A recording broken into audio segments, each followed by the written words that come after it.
बिस्मिल्लाहिर्रहमानिर्रहीम। अस्सलाम वालेकुम। कैसे आप सब लोग? अल्हम्दुलिल्लाह मैं भी ठीक हूँ। आज मैं आपको बनाना सिखाऊंगी आलू गाजर की रेसिपी, जो कि बहुत ही आसान है और बहुत ही मज़ेदार तैयार होगी। ये सबसे पहले हमने इसके मसाला जात ले लेने। ये इंग्रेडिएंट्स हैं इसके। इनमें है एक बड़े साइज़ का मैंने प्याज ले लिया, जिसको मैंने बारीक चॉप कर लिया। और ये एक बड़े साइज़ का टमाटर, और ये चंद हमने सब्ज़ मिर्चें ले लेनी है।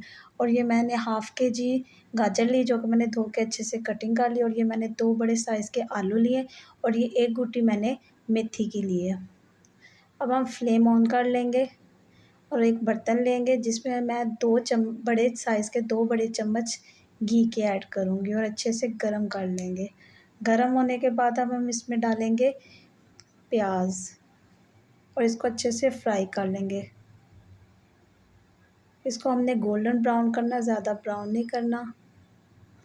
अच्छे से ब्राउन होने के बाद अब हम इसमें ऐड कर लेंगे टमाटर।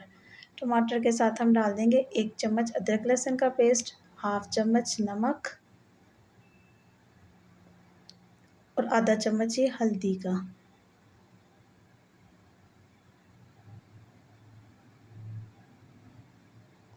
ये आधा चम्मच मैंने धड़ा मिर्च ले ली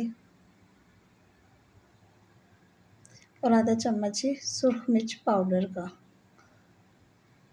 और ये 1 पिंच मैंने अजवाइन ली है। इससे बहुत ही अच्छा खाने में टेस्ट आता है, आप भी ज़रूर इस्तेमाल करिए। ये 1/4 चम्मच मैंने गरम मसाला पाउडर लिया है। अब इन मसालों की अच्छे से हम भुनाई करेंगे। अगर आपको ज़रूरत पेश आए तो आप इसमें चंद ड्रॉप पानी के भी इस्तेमाल कर सकते हैं। और ये मसाला हमारा अच्छे से तैयार हो चुका। अब हम इसमें डालेंगे आलू। आलू की अच्छे से भुनाई करेंगे। अब इसमें से खुशबू आ रही है, तो अब हम इसमें गाजरें ऐड कर देंगे। इस गाजर को भी हम अच्छे से भून लेंगे। जैसे इसमें खुशबू आएगी तो फिर हम इसमें मेथी ऐड कर देंगे। बहुत ही आसान रेसिपी है और बहुत ही मज़ेदार तैयार होती है। आप भी ज़रूर ट्राई करिए। अब हम इसमें मेथी ऐड कर देंगे।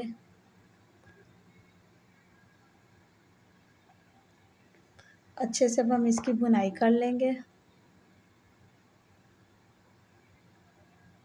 अच्छे से भुनाई होने के बाद हम अब इसमें आधा कप पानी का ऐड करेंगे, ताकि हमारी सब्ज़ी अच्छे से कुक हो जाए। ये मैं आधा कप पानी ऐड कर रही हूँ। अब हम इसको अच्छे से ढक के रख देंगे और लो फ्लेम कर देंगे। उम्मीद करती हूँ आपको भी ये रेसिपी बहुत पसंद आई होगी। ज़रूर ट्राई कीजिएगा। खाने में बहुत ही टेस्टी ये बनती है। देख सकते हैं कितनी प्यारी लुक आई है। उम्मीद करती हूँ आपको भी ये रेसिपी पसंद आई होगी। ज़रूर ट्राई कीजिएगा। मिलते हैं अगली वीडियो के साथ। अल्लाह हाफ़िज़।